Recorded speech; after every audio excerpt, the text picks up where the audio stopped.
We were once mankind. We were humanity. They came here to exterminate us.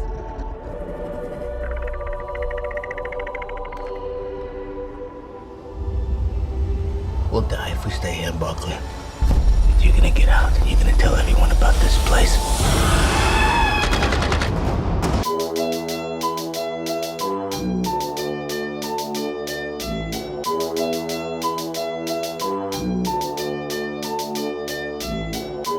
Welcome to another episode of Random Acts of Horror, the podcast where we review movies, TV shows, and whatever else we find in the horror genre completely at random. This is Tom Rockwell, better known around these parts as Devo Spice, and my short parody film, Talk to the Hand, is now available to watch on YouTube.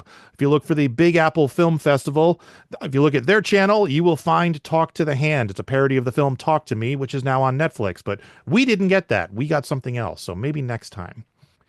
Joining us this week on Random Acts of Horror for the first time, you know her as Celtic folk musician and bouzouki player who spends part of her time helping out the New Orleans Steamcog Orchestra. You know her as the author of The Wild Harmonic, a werewolf novel available on Amazon on paperback and Kindle. And you know her alter ego as the author of such wonderful songs as My Therapist Thinks You're an Asshole, I Want to Pound Chuck Tingle, and most recently, The Ballad of Captain Mustard Butt. She performs those under the name Bad Beth and Beyond. Please welcome Beth Patterson. You like me. You really, really like me. I really do. And joining us for the first time, you know him as Dr. Malachi Oswald Glitch, the mad scientist who plays guitar for the Consortium of Genius after his brain fell out. You know him as the co-producer and guitarist for High Castle Tele Orchestra. And you know him as the YouTube record reviewer Doc Booger. Please welcome Chris Bogen. How you doing, Chris? Hey, I'm doing good. How you doing, Tom? I'm doing awesome. Very happy to be back recording another episode of this show. It's been too long. This week, the randomizer has chosen Oats Studio, which appears to be an anthology series directed by Neil Blomkamp. So are either of you familiar with this? Yeah. I'm not. This was a new one to me. So it truly is random. Yeah, I watched this maybe a year or two ago, year and a half ago. Yeah. Is it any good? Just Yeah. I really enjoyed it. Okay, cool. Kind of familiar with the director's work. Really like District 9 and Chappie a lot. Yeah. District 9 was great. And I think I saw Chappie. Either that or I wanted to see Chappie and didn't get to it, but I don't remember. That was probably more likely. I think I wanted to see it and didn't get to it. That was the one with the robot? Yeah. Okay. And that weird rap group Die Antwerp. I don't know if that's how you pronounce it. I think they're involved in that movie somehow or other. I don't know if it's a soundtrack or Okay. Yeah, so it's funny that this came up because yesterday I was updating the master list so that we can pick something, and as I'm going through it, this caught my attention for some reason, and I was looking at it and I'm like, wow, this looks really interesting, and I may just watch it anyway because I was looking for something to watch last night, and ended up not watching anything, but this caught my attention, so I'm glad we got something. So we have episode 5, Zygote, which is just the description says, stranded in an Arctic mine, 2 lone survivors are forced to fight for their lives, evading and hiding from a new kind of terror. So that sounds neat. It does. I'm in. I'm in. I like the things, some of these shorter pieces reminds me of why some people like anthologies, written anthologies, in the publishing world, or flash fiction, or things like that, drabbles, microfiction, flash fiction, things like that, because people are on flights. They have to take them in small bites, and there's a real art to doing something that captures something so complete and something so short. Yeah. And having heard such good things about this, even though I randomly threw the scythe and that's what it hit, I'm very glad that I did. Yeah, I mean, it's kind of clever. They've wrapped it. It's almost like you look at it and it's like, oh, this is a good series I can watch, and it's like they're feeding you the medicine and the ice cream, like getting you to watch short films, which aren't really marketable. When you hear the word short films, it doesn't really draw a huge audience, but Right. Yeah. As as somebody a who's made a series, couple, I'm like, because I don't know what to yeah. do with them. I have a new one I'm shopping around to film festivals now, and like I don't know what to do with it, but maybe it'll end up on one of these things. Who knows? Well, Yeah, yeah, I mean, that's like Love, Death, and Robots, where they had all these different Yeah. writers, and it got on. I wrote a pretty fucked up piece of fiction that out of all the short fiction that I've written that's pretty fucked up, I'm like, this is the one that I would love to shop to anybody who's doing series like Black Mirror or Love, Death, and Robots, something like that, Mhm. because this particular one I'm proud of because it has disturbed so many people. But well, I've maybe got to that's read this now. Yeah, okay. I'm thinking the same thing. Yeah. Yeah, You have to well, send it to us. it's actually on a lunar time capsule. It's called When the Bell Breaks, and it's in an anthology. It's written so far, but it's in paperback and Kindle only so far. In an anthology called Clarissa Dreams. But um, I had just had a pizza that I made at home from a special Cambodian recipe, which was making me see visions and dream dreams. I don't, we're focusing on this, but the thing is, I ended up sending it into this anthology. And a long story short, the anthology ended up on a lunar time capsule called the Lunar Codex. And so my little piece of flash fiction that I'm going to try to shop to any screenwriters is literally going to be on the moon on an nanoffish. That's Oh, that's awesome. awesome. That's Yeah. awesome. Yeah, it made it to orbit on the astrobotic Peregrine, but it ran out of fuel, and so it went into lunar orbit and then had a controlled descent into the South Pacific. So they say, reach for the stars. Somebody who I used to think didn't know much about astronomy said, reach for the stars, even if no, shoot for the moon, even if you miss, you'll land among the stars. And then we thought for a while it was either going to have a hard landing on the moon and make its own crater, or go drifting out into space and the unknown. Or what ended up happening was a controlled descent back to Earth and burn up in the atmosphere and land in the South Pacific. So now it's shoot for the moon. Even if you miss, you will land among the stars, unless, of course, you fall gently back to Earth and burn up in the Earth's atmosphere and crash in the South Pacific. But it's going up again on another mission called Polaris, again with on Astrobotic, um, as part of the Lunar Codex. Okay. Nice. That's It's amazing. I love that. it's So funny. there's my sales pitch to anybody who's watching this. Buy my story, put it in a screenplay. It's funny that you mentioned Cambodia because I rem the I'm getting up there. I'm almost 50 now, and my memory isn't Oh, what it used shut to be. up. I'm pulling this can Um, open, nobody's getting ice so cream. I remember this series, the Oats Studios being really, really cool, but I've forgotten 90% of it, except for one. There's one episode that is kind of about the Vietnam War as a setting, and that one really it left an impression with me. Yeah. Remember which Oh, episode yeah. that was? Oh, no, I don't remember the name of it. It might have been the very last one. I would have to look. So the last one says Gary and Jeff test military weapons on unwitting prisoners, which they accept because they believe it will reduce their sentences. Does that sound No, right? All right. no. Let me look at the. I'm trying to find a description that mentions Vietnam, and I'm not finding one. So we have Let me Google. Boom, boom, boom. Is this a part where I get to like tell a really fucked up joke or something like that? you can if you Well, want. I with am the going to be editing this show, so I was just going to cut out a lot of this out, but feel Oh, free. okay. Put in whatever you Well, want. I could tell a fucked up joke just to keep ourselves amused. Sure. You know, it depends on how, that's the thing. I'm playing with this band where we're playing a lot of family friendly festivals. And so I know like maybe 2 clean jokes, and that's about it. Oh, here comes Chris back to save the day. Firebase is the name of Firebase. it. All right, so Firebase is episode 2. Oh, perfect. Molton, an evil scientist, hatches the plan to stop Choco Volcano from producing chocos, prompting Beam and the group to team up and catch him.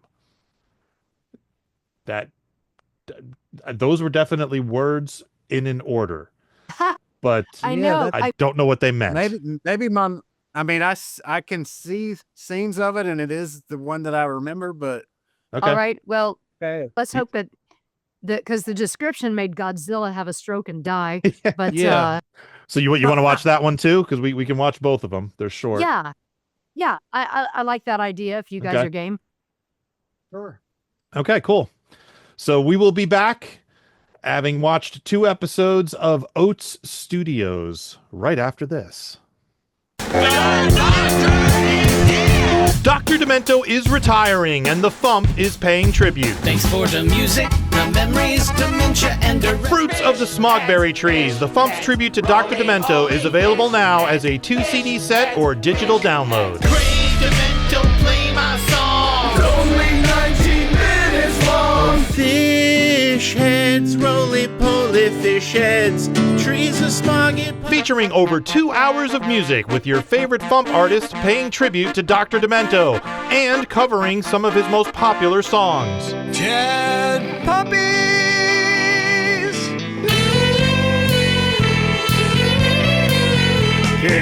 Fruits of the Smogberry Trees, the Fump's tribute to Dr. Demento is now available in the store at thefump.com. That's THEFUMP.com.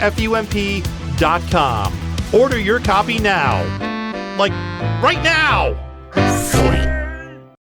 Okay, we just watched Oats Studio episode 5 Zygote and episode 2 Firebase. So welcome can't- back, guys. And I can't unsee it. I can't unsee it either. Yeah, That was can't watch my. I have to wait till my old age catches up again, and I can unsee it. It'll be a while. honestly, I think I may go watch the rest of these episodes tonight when we're done recording, because that was a mind fuck and I loved every minute of it. Right. So, all right, so let's talk about Zygote first. So Zygote, because that was the one that we originally picked. So, unsure when it takes place, near future, I'm guessing. They're in a far north mining colony somewhere in the Arctic Circle, and there are 2 survivors.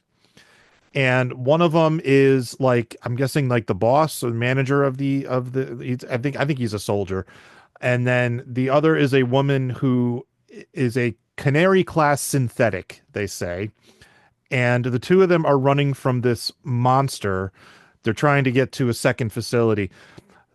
The monster, I was trying to think of how to describe the monster, and the best thing I can come up with, because I've never seen anything like this, is picture 28 people made out of clay given to a toddler, and the toddler just smashes these 28 people together.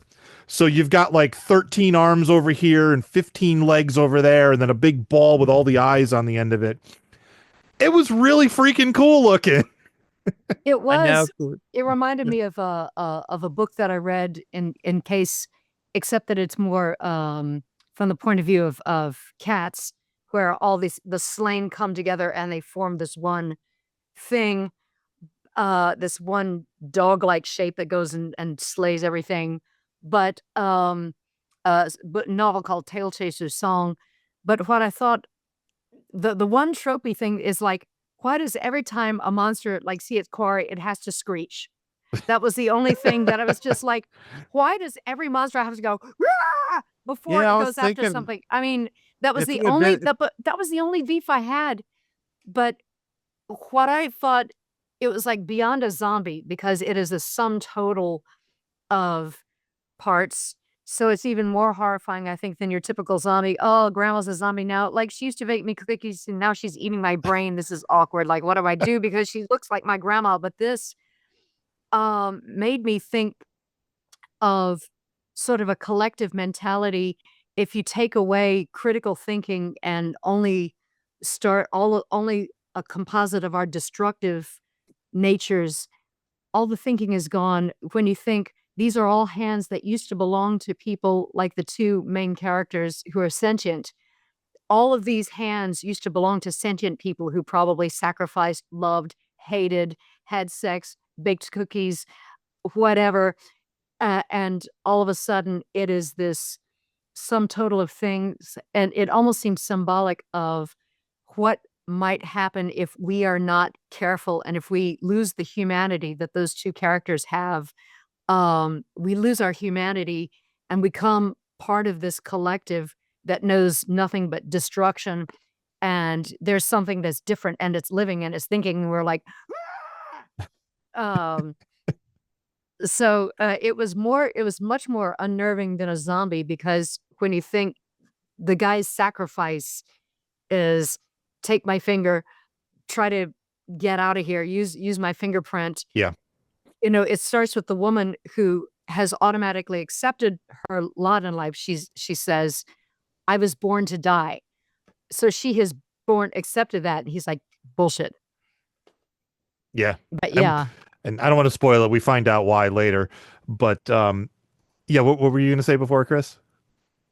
Oh, I was saying about the screaming. I mean, the first time I heard it and they were coming, it's like, if they just try a little harder to be stealthy, and they Right? would be closer to the ground and creep and crawl, it might have had a better chance.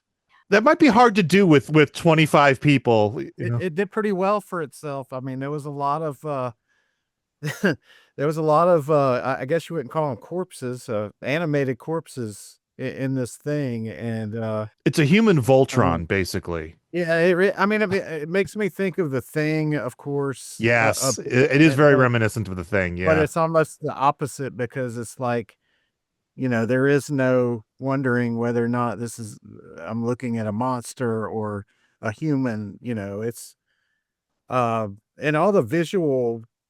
I think the series as a total. I mean, they're really showcasing their visual imagination and a lot of the tech demo stuff and we have all the AI stuff now, and this came before all of that, and it's like some of the stuff that I see in there is so out there and so beyond something that I would imagine. I mean, it reminds me a bit of some of those creepy AI generated videos that we end up seeing now, but I guess more hats off to them because they actually created that. Yeah. Yeah, the visual effects were outstanding. Like Yeah. that creature was incredible and it looked real. I mean, it was very And realistic.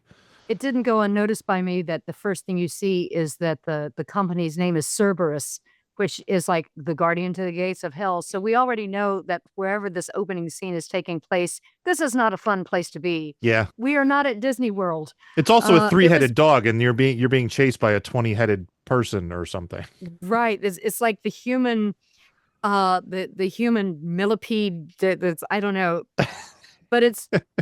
But there is something unnerving also, as opposed to something that is stealthy, like Chris brought up, that could be much more effective of a killer, if it were stealthy, but it shows that it's mindless by this time, and there's something very unnerving about something that being pursued by something that is not intelligent, because you've taken away all of the humanity, this collective humanity of all these people that this thing used to be. You take away all that humanity and all that's left is the destruction, and that includes, the thinking, but something that is brainless. So of course it doesn't know to sneak up on something. All it knows is how to go, "Ah!" Yeah. Well, just imagine this. I mean, they're in a workplace, right? And any of us that's worked somewhere, let's say there's 30 people in the office. There's the one guy that heats up leftovers that fucking stink up the whole office, and everybody hates, everybody's complaining about that guy. The guy who There's a burns the guy- microwave popcorn. There's the lady that comes in, or the guy that comes in at early in the morning and like completely destroys the toilet, and ruins it for the rest of the day. There's the people that talk on the phone too loud in their cubicles. Now this monster is all of those things, God, that's and they terrifying. all hate each other. All these coworkers exist in this giant monster body, so of course it's screaming. It's You like see, it can hear all of the thoughts of all of that all at one time. you should totally write. You need to be writing a screenplay on that. It's like Office Space in Hell, like apocalyptic office space. Like, dude, this is brilliant. Yeah, Like what I you're agree. I proposing. think that's a Like, fantastic idea. Chris, you need to make this happen. This I is d- amazing. I just throw the ideas out there. I know. I got nothing. I'm sufficiently humbled by this. It could be a new concept. I don't know. I like what you were saying. What'd you say, Lewis? I said it could easily become a new Cog song. Okay. There it is. I finally came up with a COD song.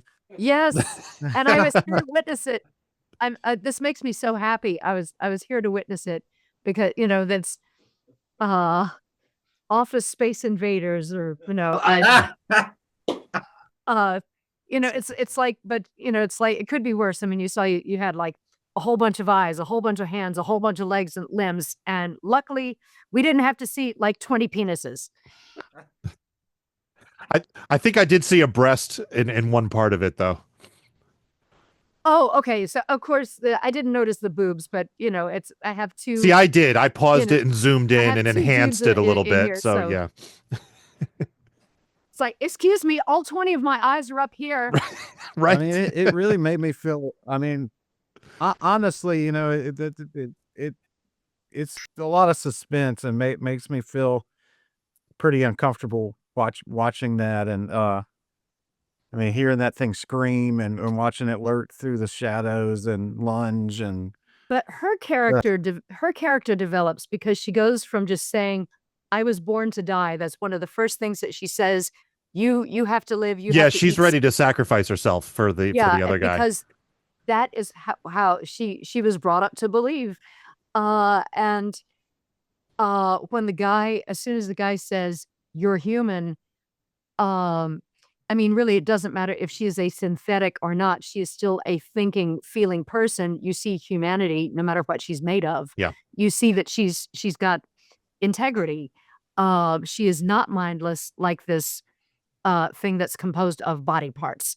Um, and so she does as she's told, and then it isn't until later that she turns around and realizes to shoot back. First, she tries to get away, and then when she's run out of options, the light bulb hits, and she shoots and temporarily incapacitates the guy. And there comes this crossover point where she goes from one extreme where she has just accepted that she's a human shield. And her function is to keep other people safe and not have much of a life outside of that. She goes from that in that episode to critical thinking. She shoots back and then she severs. She's like, wait a minute. If this thing is composed of a whole bunch of hands, one of those fingerprints is going to work, and when she severs that thing, I'm watching the character development in her. Well, yes, that screaming thing was very terrifying, but I'm also watching her development in a very fast amount of time. And even though it's a short film, it shows how quickly we can have this wake up moment like, oh, wait a minute, I don't have to put up with this shit. Yeah, it's roughly 20 minutes long, and so we don't get a whole lot of like background or setup. We don't know where this monster came from. We do see this. There's this corpse on a table at one point. Did that look like an Yeah. alien to you two? I was wondering if it was something that was going to be another one of those things, like more. Because like there were a Optimus lot of Prime like body carnage. parts. Yeah, there was a lot of carnage Yeah. around the thing. So I'm not It sure was what like- that it was. Zombie Optimus Prime kind of thing. Like there was going to be another one, but there was a lot of things, like a lot of stuff that's supposed to make you think. I like stuff that doesn't give you a hard ending, where you draw your conclusions right at the end. I like Yeah. the fact that there's a lot that our minds are supposed to fill in the gaps. I like it when things frustrate our brains a little bit and we get to figure out what was the point of this at the point that we can say yes. We can figure out what happens next. We are conditioned to being told this is how the story is supposed to end, where, a lot of movies or films think for us, and this one didn't. This one made us do the exercise. This one, I liked how it ended, even though we didn't get the, a typical Hollywood ending. We did have an ending of some kind. I hate it when, Yeah, and this happens with short stories a lot, where the ending is just kind of ambiguous, and then the door opened, and you don't know what's happened after that, and I hate that. yeah, this was the right balance, I think, because it was just enough to show some closure, without something like, and then all of a sudden the guy had writer's block and said, "I'm going to give it a big old ellipsis." Yeah. It was just that right balance, I think. Yeah, and I think they could still I'm not sure what their intention was with putting these out there, but it almost seems like, hey, if you think this is cool, like we could make a whole movie out of this. And Yeah, they certainly could. they The door's absolutely open. could. Yeah, this actually lot of- would work as like a remake Yeah. of The Thing, or a very similar type movie. But yeah, both of these Yeah. shorts that we watched could be full-length movies. But it Absolutely. would be interesting to have like Beth was saying. I mean, on one end you have this monster that's sort of this, non-thinking sort of. I don't know that you would say artificial, but I mean it's unnatural. Yeah. And then you have, if you have like a synthetic human or a robot or android or something, it's kind of the same. It's sort of the same thing in a way, but you have a contrast in the different paths that these creations. There it is. It's like, it's not what you are physically made of, because you can be born human and then you get scrapped for parts, and what remains is the thing that does not think. It only destroys. Or you can be brought up to think, I'm not real, but she's still, right from the get-go, she's still doing the right thing and trying to save another person, even though she does not believe that she's synthetic. So it doesn't matter what your physical part is comprised of. It's what you choose to do or not do, or it's whether or not you think about it. Yeah. If only the monster had been able to think about that and offered her a piece of cake or something. Right? Cake. I'm thinking one of those sweet dough pies, from Well, now we're the- getting back to the people who work in the office together, and they're singing happy birthday to, Yeah. somebody brings in cake. in 12 different keys. Yeah.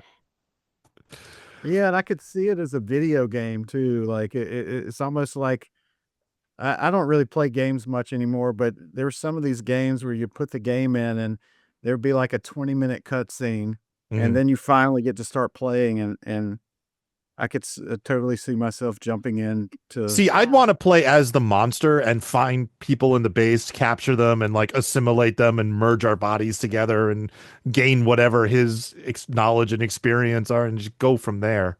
It sounds like, it made me think of there was some Japanese video game. It was for younger people. It was a Tamagotchi, something or another, where you started as something small and then it absorbs whatever it rolls over until this would have been like mid 2000s. It was some crazy ass video game, and I can't remember what it's called, but the more shit you roll over, it just becomes a part of you until you're just the composite of everything you come into contact with. Oh, that's cool. But yeah, something that is mindless to me is much more frightening than a nemesis you can possibly reason with, because you can know why, and you can't find out why with something that has no mind. Yeah. Yeah. It can be very I threatening. mean, but imagine if it had 20 brains, then it would just fight with itself all the time. Well, the guy said that once it assimilated him, it would know everything that he knew, and Yeah. the implication was that she wouldn't be able to get away because he knew where she was going. But it did seem fairly smart, because like it was trying, all the different fingerprints to try to get into one of the things. So it knew what it was doing, even if it couldn't talk beyond screeching. Oh, that's true. Because all I saw was just first all the different hands. It's like, is that like a whole bunch of hands all stuck on each other? Yeah, Like basically. this. Yeah. I was so distracted by that, I forgot to notice what it was doing. Because yeah, that thing was unnerving as fuck. It And I want an was. action I totally want an action Oh, figure. action Or figure. Okay. Well, that's yeah. your tie-in right there. No, no, So, no, no, no, no, no, no. I had something better. I had okay. something better than that. I'm just saying I want one. It's but no, I have my tie-in. Okay. All right, so let's talk about the other one, Firebase. So, Chris, you want to explain this one because I had a little trouble following it. Yeah, I don't know that there's much to explain other than to me, like as far as my impression of it's mostly just the visuals. But I mean, if I give it a synopsis or something, I would say, they're setting it during the Vietnam War, and you know all of the awful atrocities that would happen in Vietnam, where you have civilians being slaughtered and villages being burned, and um, there's something very strange happening. Like we find out that the soldiers have seen these really horrific, like almost supernatural sort of events that have occurred. And it starts with the CIA coming in and trying to sort of get to the bottom of it, and we start to learn more. I don't know how much I should spoil about it, but Yeah, so there was a guy we should probably explain the river god because he was like the main character, but yeah. there was a guy Yeah, I Yeah. didn't who know they if I should started yeah, I didn't know if I calling should yeah, a guy who they started calling the river god who was just a local farmer. He had nothing to do with the Viet Cong. He shouldn't have been involved in the war, but his family was slaughtered anyway. And they said he just by just grief alone became this thing that had all these like psychic abilities or something like that, and just was wreaking That's havoc all over the landscape, and weird shit was It's very happening. Very Cronenberg. It's a very Cronenbergian idea where our emotions manifest in some physical way that alters our Yeah. body. yeah.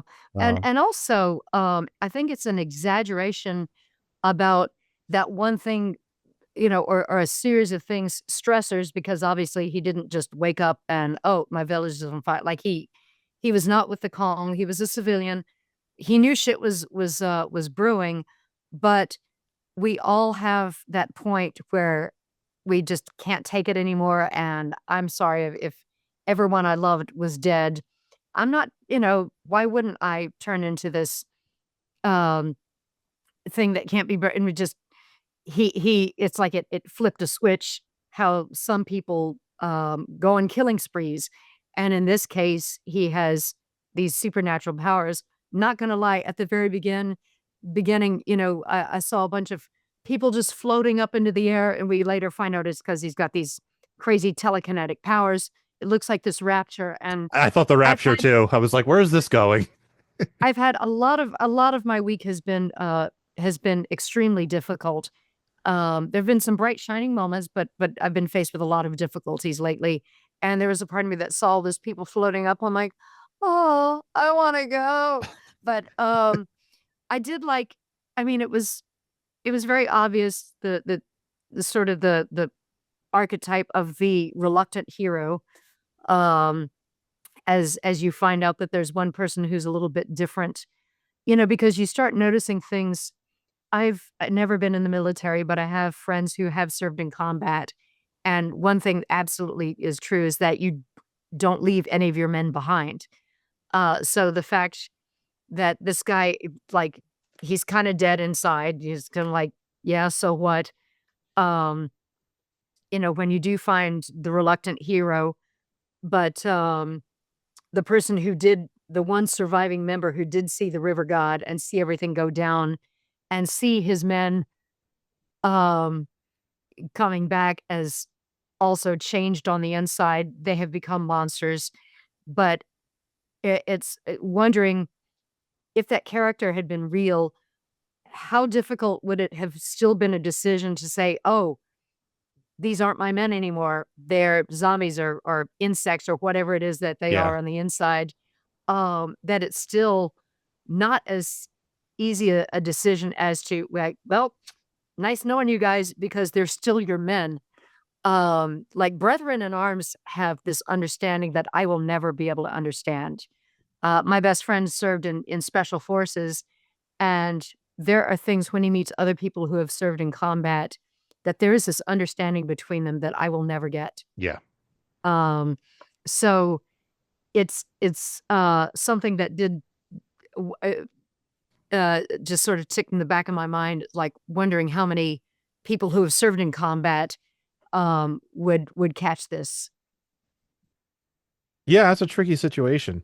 Mhm. The thing that I thought interesting about that guy was that they said that he was like, what was the phrase they used? Like born to like survive or something like that. Like it was Mhm. Like like life itself was like trying to it's keep him alive.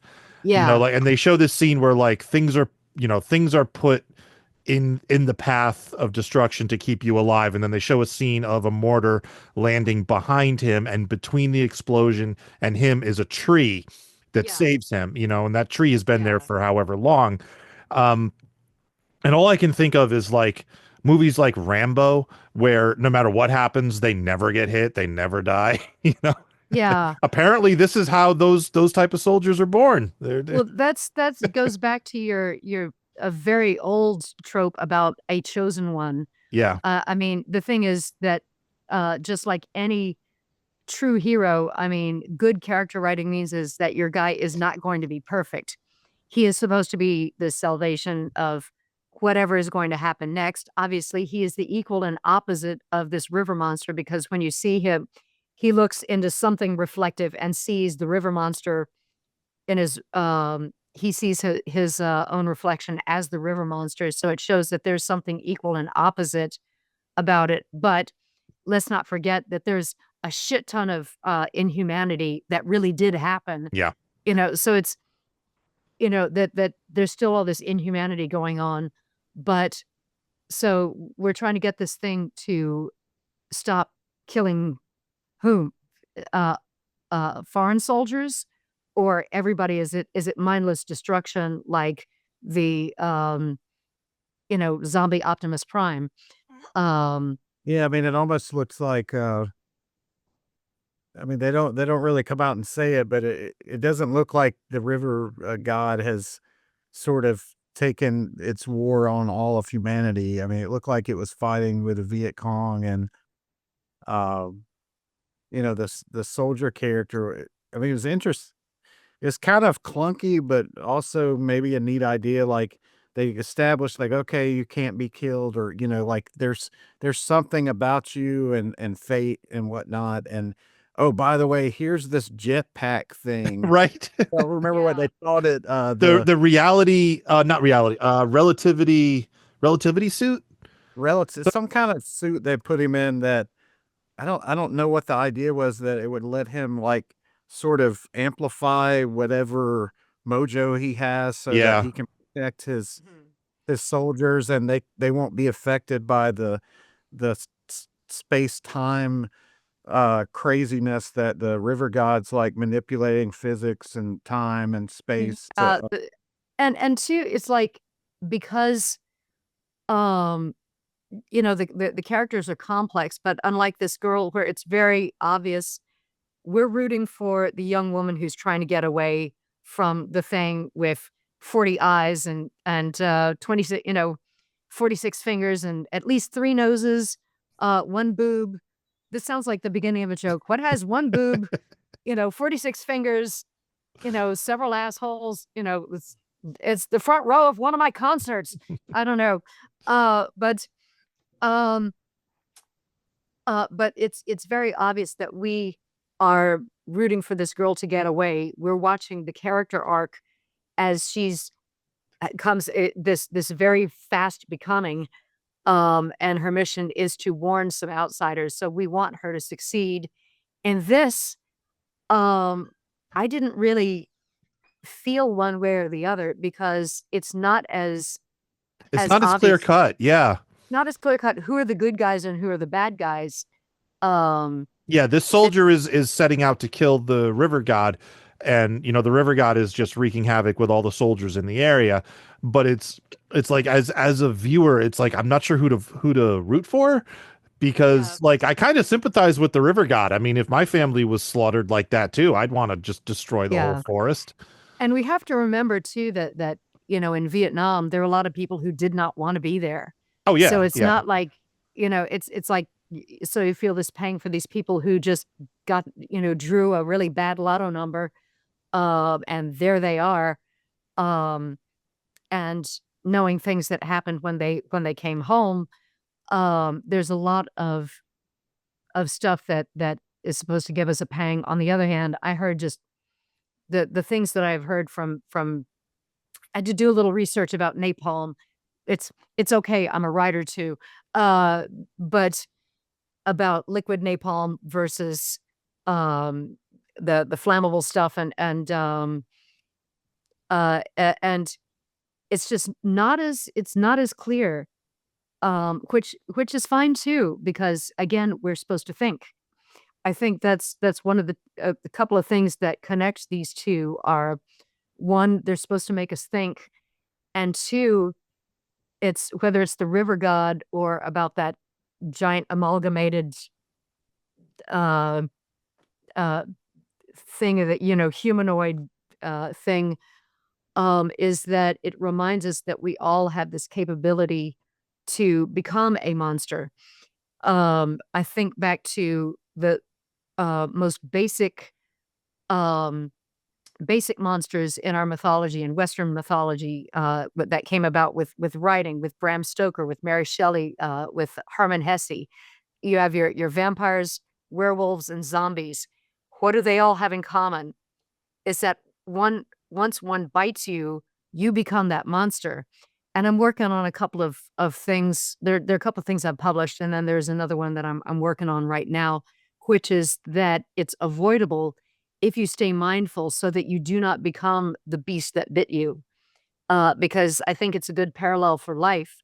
Shit happens to us, we become bitter. We have that choice. Do we let it consume us or do we let it try to make us stronger and try to say, hey, I don't want to see another person go through what I went through or whatever it is. Um, and um, so this is taking these very basic, your classic monster stories and going, phoom, and they're just making us think we could all turn into monsters way more horrifying than the stories we were told as children. Yeah, and it is quite horrifying. Again, like the visuals that we get treated to in Firebase and in Zygote or they make you feel uncomfortable, or they made me feel uncomfortable. And I watch a lot of shocking stuff. It's not so much just the gore, it's a lot of the creativity and things that moving in certain ways and manipulated in certain ways that are very really creative. And again, like it makes me think of some of the AI crap that you see now, but like Yeah. these are people that create, the Well, with a create. title like Firebase, that was easy to see where they got that title, but it's way more it's way more unnerving with a title like Zygote because why did they choose zygote? And if you know what a zygote is before it becomes uh, a um, a fetus of some sort of animal or person, it is a collection of cells that just gets bigger and bigger and bigger until it takes some other form. And we're like, oh, this is about to be an elephant, or this is going to be a shark or a person or, whatever that is. I don't know how many living things actually take on zygote form as opposed, but the thing is, once right before it starts to take shape, it is just this clump of cells, um, which makes me think of the potential that has, like, if this is not destroyed, what's next? Mm. Like, what potential does this thing Oh, have to turn into? Yeah, it's an interesting I thought. think you need to write. I think you need to write the Zygote movie. Yeah, I want to write Zygote the musical. Oh, okay. It's like, everybody give us a hand. No, really. Give us a hand. Oh,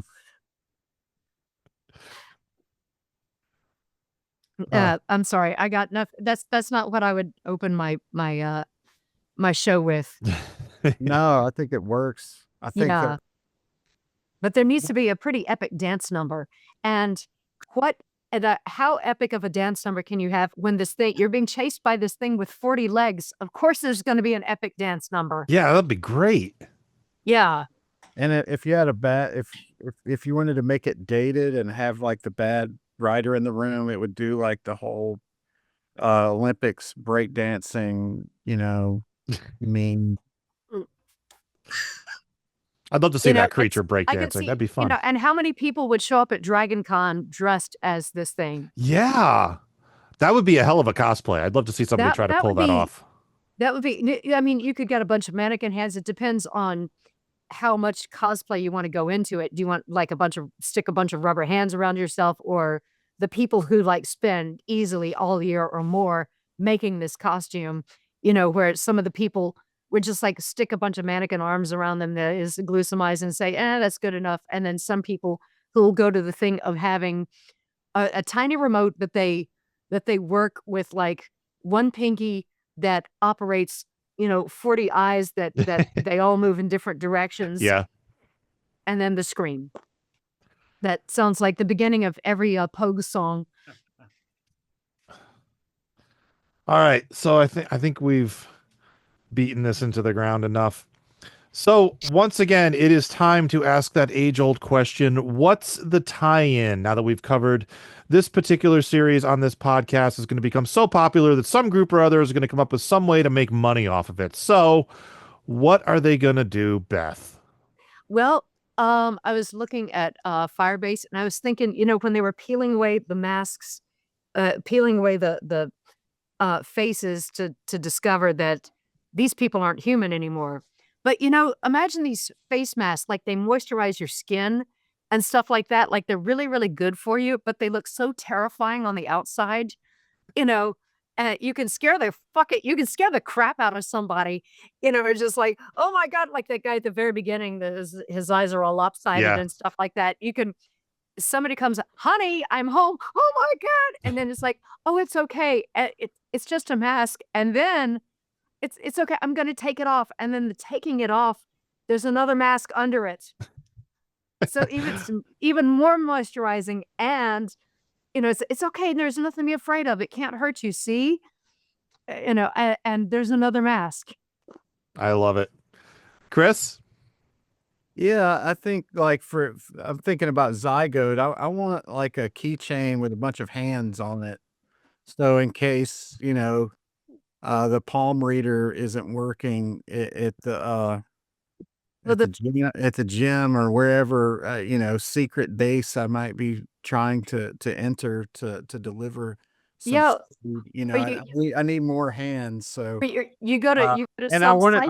I want it like on one of those things that I like the janitors and like it's on one of those cords that I can just pull from my belt and just like Again with the office Yeah. idea. You need to tie this into this cog song with the office idea of the composite of every single terrifying person in the office, but the janitor is the one who has all the hands. Yeah, the facility manager, he's gonna have the key ring with all the hands on it. Yeah. Not just fingers. He's gonna have the whole hand. Oh yeah. Well, unfortunately, you're both wrong. What they're actually going to do is obviously the porn parody, Office Sluts 9. You're going to have 28 naked people smashed together, moving as one in this, 20-minute porn film. It's going to be great. I already played a gig in Toronto where I kind of saw that going on in a corner. It was one of those special clubs in Toronto where afterwards the manager wanted to talk to me, and it kind of looked like that, except I couldn't see as many eyes, and the screaming was a little more impassioned. Okay. But I could kind of see this happening at one of those like exclusive sex clubs in Toronto. I was the only person wearing clothes, by the way. Mm. Even the bartenders were naked, so I got my beer. No draft beer for me that night. Go. Yeah. Bottled only. Give me a bottle. Do not open the bottle. Yes. All right, so final verdict: is this show a hit or a miss, Chris? Yeah, it's a hit. Yeah. Beth? I'd say so. I'd say so. I mean, it made me think, and since I have a sleep disorder and I never fall asleep anyway, I might as well just lie awake in bed at night thinking about it. Um, and I'm gonna say it's a hit. Yeah, I'm with you on this one. I really enjoyed both of these. As I said, I was intrigued by this show yesterday when I stumbled onto it when I was, updating the list, and I was going to watch it anyway. And so I'm glad we got this one, and I'm going to go back and watch the rest of these episodes. There's only 10 episodes. 3 of them are 20 minutes long roughly, and we watched 2 of them. There's the rest of them are like 10 minutes, and the rest are like 6 to 8. So you can get through it you can get through the whole show in an evening easily. Yeah, So I'll probably Yeah. watch it again because I can't remember. Like I didn't remember Zygote at all. I didn't know what was going to happen. So Yeah. all right, who's got stuff to plug? Chris? nothing much right now. I mean, Consortium of Genius has always got things lurking. I'll say that Doc Booger made an appearance on Beth's recent funk song about the Captain Mustard Butt. Oh, not mine. That was my nemesis, Bad Beth Oh and yeah, Beyond. I'm sorry. And it wasn't me, it was Doc Booger, my Right. friend. Okay. He yeah, I mean he just played a flute part and sang backups, but he swears that that's really the essence of the song It there. is. It absolutely is. Can Um, confirm. but yeah, check out the High Castle Tele Orchestra album, The Egg That Never Opened. It's based on Philip K. Dick's Radio Free Belmoth. It's like the first 10 chapters of that book into a weird album. Mm-hmm. Well, yeah, my nemesis, Bad Beth and Beyond, did in fact release a song called Captain Mustard Butt, the Ballad of Captain Mustard Butt, based on a place I play in Norfolk, where the owner was, managing the kitchen and stuff like that, getting things going. And somebody came out of the kitchen carrying this industrial, like restaurant-sized vat of mustard, tripped, dropped the jar. It went all the way up her backside. She didn't know how bad it was until she got home. People were saying, "How bad is it? Can you help me clean it up?" And everybody's like, "I'm not touching the boss's ass." And this guy who had been a line cook for like 2 weeks said, "It's okay, Miss Name Redacted. I'll help you clean it up." And she found out later it was just all over her ass. And then they started calling her Captain Mustard Butt. And so I have yet to find out whether or not I am fired from this gig in Norfolk. But I did put a couple of when I started working on a little like one stanza, and people were like, "Yeah, yeah," and everybody thought it was funny, and the owner thought it was funny. So um there is that. Um and I was hoping that April would be my time. I have written across my calendar, just finished the damn novels already because I have 2 novels I've been trying to finish, and then I've had um, some problems with family members that I need to take care of. So I'm instead now going to be commuting back and forth to my hometown of Lafayette, and but looking for some silver linings in those clouds. I've been reconnecting with friends. I'm going to try to get some gigs while I'm there and just be there for my family. Um, got some other stuff. I'm not sure. One thing that may have made it to the cutting room floor, I won't know. Another thing, it's going to be awesome, and I legally can't talk about it, but it's going to change my life. All And it's right. awesome. That's all I can say. I'm under an NDA. I hope it changes your life in a great It's Yeah, gonna I do be too. it may not deserve great things. yeah, it's not I don't know if it's gonna be a big career thing, but it's gonna make me the happiest ever. Awesome. I hope that doesn't make it to the cutting room floor, but I legally can't discuss it. But All it's right. gonna be great. And maybe by the time this episode comes out, you will be able to discuss it, and I can put in an edit later. Okay.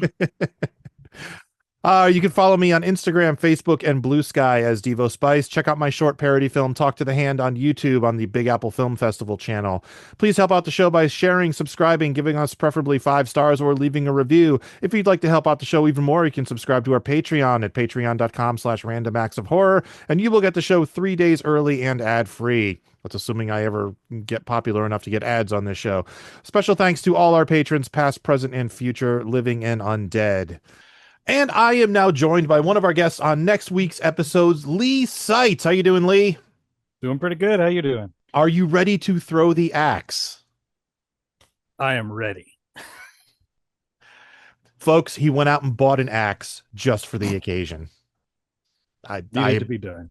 I appreciate the dedication. Okay, I know you have kids. Try not to hit any of them. Throw the axe and tell me what you get. It's not the kids, it's the cats. Them too. All right, here we go.